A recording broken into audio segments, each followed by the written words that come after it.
Depo penyimpanan arsip konvensional ini akan diperlindungi arsip konvensional setelah tahun 45, jadi masuk masa republik sampai sekarang. Kemudian yang terakhir depo arsip media baru, tempat penyimpanan film, video dan lain-lain. Kemudian yang terakhir Bapak dan Ibu akan kita arahkan untuk kunjungan ke diorama sejarah negara bangsa. Nanti untuk masuk ke diorama ini untuk pendidikan tasnya itu Bapak Ibu. Kemudian nanti akan kita memandu, di mana Bapak Ibu nanti akan memberikan informasi mengenai sejarah perjalanan bangsa dan juga apa saja yang ada terdapat di dalam diorama. Cukup jelas? Untuk saat ini apa sudah ada pertanyaan? Diorama boleh apa? Kalau untuk dokumentasi silahkan, tapi kalau untuk mengambil materi ya. Kemudian iya nanti pasti diberikan silahkan. Kemudian nanti kurang lebih durasinya ini saja itu 15 sampai dengan 20 menit. Jadi petugas akan menjelaskan dulu, petugas ini kerja akan menjelaskan dulu mengenai kita tersebut. Kemudian Bapak dan Ibu akan memberikan waktu untuk menjawab atau diskusi. Saya rasa cukup sekian, kita bisa langsung. Pertama,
selamat datang di restorasi arsip konvensional. Seperti yang dijelaskan, restorasi kasus yang di kereta-kereta ya, bukan tempat makan.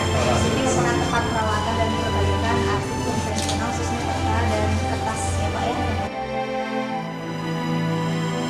Dengan ini, insya Allah tidak pada pegel-pegel lagi. Kalau BPWT gimana? BPWT singkatannya apa? Badan pegel-pegel terus. Iya, karena saya ketawa juga di sana katanya. Pak, nggak betul-betul terus Pak, katanya. Apa ini? BPWT Pak. Pak, ini nanti bakal hilang nggak ya buka sepeda sendiri? Oh tidak, tidak. Tetap ada. Ya, jadi nanti setelah dibeli lagi ini, dia nanti akan barangnya kembali. Jadi di sini proses ini tidak boleh hilang. Jadi ketika diperbaiki, setelah diperbaiki, jadi belum dipotong mobil atau apa. Jadi nggak ada masalah. Nah ini kita lepas satu-satu lembar per lembar, ya. Nah kita ure per lembar. Setelah diure, diletakkan di beri namanya alat bantu alat salon, diletakkan. Lalu kita lindungi dengan tisu dan akan direkatkan dengan MC. Nah, setelah direkatkan, kita letakkan di atas meja. Nah, kita tutup, ya, tutup dengan kain karsa ini. Ini unit restorasi arsip modern. Ada punya restorasi kemudian arsip film, arsip video sebelah kanan, arsip foto sama mikrofilm. Ada dua proses rewashing film, kita lakukan aja. Bisa Bapak Ibu perhatikan sebentar. Kasanah film yang ada di arsip ini format 35 mili ini sama 16 sama 70 mili.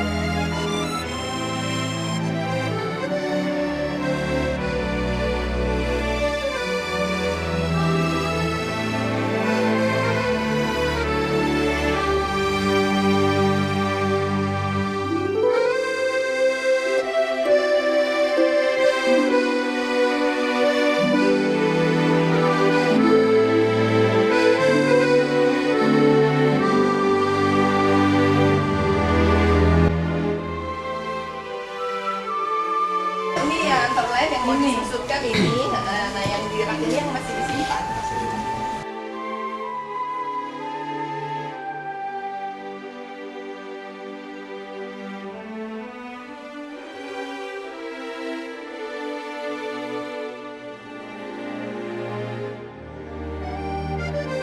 Kami ucapkan selamat datang. Semoga nanti bisa memberikan wawasan tentang penyimpanan media baru. Bapak Ibu, mari kita mulai. Di sini di lantai 5 disimpan arsip ada 3 jenis. Ada arsip arsip mikrofilm. Ini sebelah bisa dibuka. Kita lihat saja persatu. Ini sebelah sini adalah arsip rekaman suara atau lebih dikenal dengan kaset biasa. Kemudian sudah sana arsip video yang formatnya. Oke, kita mulai dari sini. Ini adalah arsip mikrofilm. Salah. Arsip mikrofilm itu merupakan arsip film tapi di dalamnya berupa tulisan, naskah tulisan. Kalau film ada gambar, ada suara. Nah, ya merupakan merupakan alih media dari arsip kertas. Nah, kebetulan di sini lebih banyak arsip alih media dari arsip kertas. Jadi kalau arsip di Belanda di sini juga tersimpan juga mirip dengan arsip kertas, cuma difilmkan. Nah, untuk membacanya dengan alat micro reader di ruang baca ada. Di kami juga ada di bawah. Sudah pernah lihat ya Pak? Micro reader? Belum. Sudah pernah baca? Belum bisa. Ada formatnya, ada yang kecil, ini yang 35 mili, ada yang 15 mili lebih kecil dari ini. Ya. Di sini kalau dibaca ada tahun berapa diproduksi. Ini ada datanya.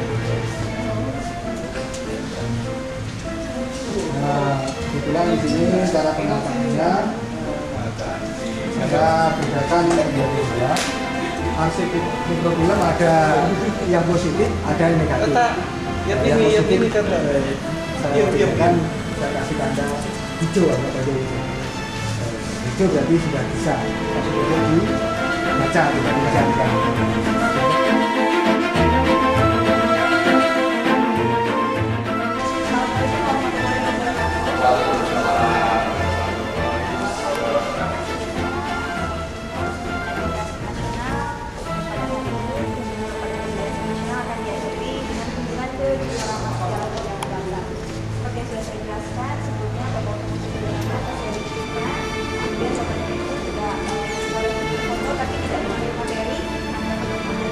kegiatan kemudian untuk masuk ke dalam drama akan dipanggil oleh Bapak Heri. Nanti ini akan menjelaskan mengenai sisi drama dan juga sisi kegiatan bangsa. Kalau ada yang mau tanyakan boleh diskusikan dengan Pak Heri, silakan. Durasinya sampai pukul 12 siang kemudian sampai 12 dan selanjutnya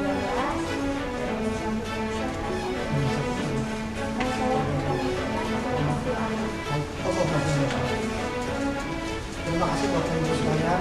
Maaf dari mana ini Bapak? Oh, PT Jakarta. Ya.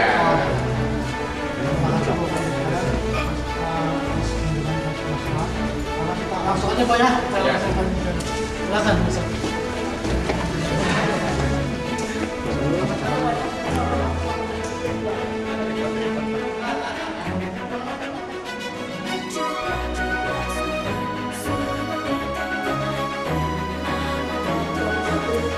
Agustus 2009, jadi kurang lebih sekitar 4 tahunan, 3-4 tahunan. Dan di sini adalah di dalamnya kita ada holonya, ada aura sampai dengan aura. Nanti kita akan masuk sampai semua hal-hal masuk. Nah sekarang kita berada di hal A. Auranya adalah masalah tentang prasasti. Ini ada prasasti, tapi di sini ada prasasti yang contoh Pak. Jadi aslinya itu namanya prasasti besar-besar batu Bu ya. Nah ini yang contoh replika. Jadi ada contoh tiap daerah bahwa kita ada prasasti di masing-masing daerah. Jadi kalau situ misalnya ada contohnya ada kaki raja, tidak mungkin kaki kecil boleh jadi besar. Nah jadi sini ada replika contoh. Jadi aslinya di masing-masing tempat. Misalnya di Bogor ada prasasti batu tulis. Kan prasasti segini batunya Bu. Nggak mungkin kalau di Bogor prasasti kan memutar batunya. Di kebanyakan batu ada orang yang memutar ini. Jadi ada yang batunya. Banyak contohnya ada mereka zaman dulu, zaman prasejarah, bahwa kita nulis tuh belum ada kertas, itu di batu namanya prasasti. Nanti silakan Bapak ya. Kantor museum. Hah? Apa ranahnya kantor? Iya, ranahnya museum betul.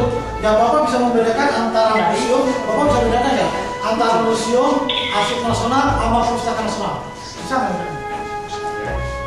Kalau museum itu benda-benda, betul. Nah benda-benda. Ini sebenarnya masih museum betul. Ya, atau patung itu benda itu museum. Kalau perpustakaan itu buku. Nah, buku dicetak ulang. Tapi kalau arsip nasional dokumen yang tidak dicetak ulang, yang dia asli, yang tidak dicetak. Jadi Bapak bisa membedakan antara tiga perpustakaan, arsip nasional, sama museum. Emang semua samanya nasional semua, rata-rata semua nasional, tapi beda. Jadi emang betul kata Bapak tadi, emang ini ranahnya benar ranah di museum harusnya. Tapi kita yang memberi contoh bahwa kita waktu zaman dulu belum ada kertas, manusia di batu, itu namanya prasasti. Ya silakan Bapak, silakan kalau boleh Bapak. Kalau tidak kita ke sini aja.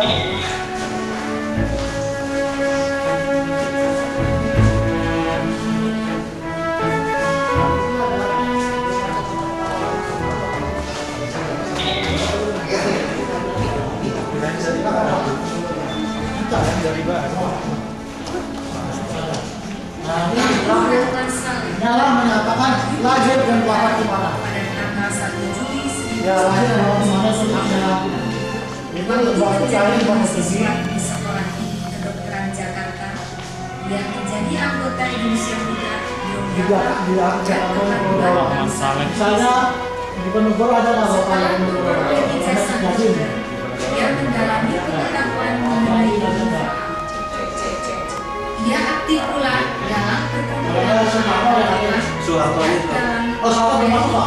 Soeharto yang beda itu Soeharto dengan kalau tahun 2000 swasta kan kita masih ada bilang itu pahlawan nasional, ada yang tidak masih kontak sih. Jadi kasus apa yang dimaksud itu swasta sama maksimal itu. Karena waktu itu masih kita masih kontaknya sih orang Pak itu dianggap orang nasional belum. Nah itu ada yang dua Pak. Lahir pada tanggal 3 Juli 1800. Menyala dua itu kalau tidak tidak, lahir pada dua. Lalu tinggi, kalau yang berikutnya Sumatera, ya. Terus meninggalnya di Maluku Jawa. Nah, kan di Bandung. Ini Sumatera, Pulau Jawa. Ini banyak di lalu itu menyatakan lahir dan wafatnya di mana? kegiatan berpolitiknya Kalau di Indonesia mulai kalau itu di Mapani Rosi. lahir pada tahun 1885.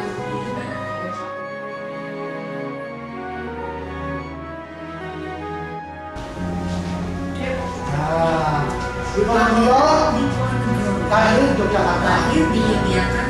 Tapi pada aslinya dari Sulawesi sama di Makassar. Itu ini ya, wilayahnya. Makassar. Nah, jadi di Ponorogo lahir wafatnya tidak ada di Jogja, tapi di Makassar.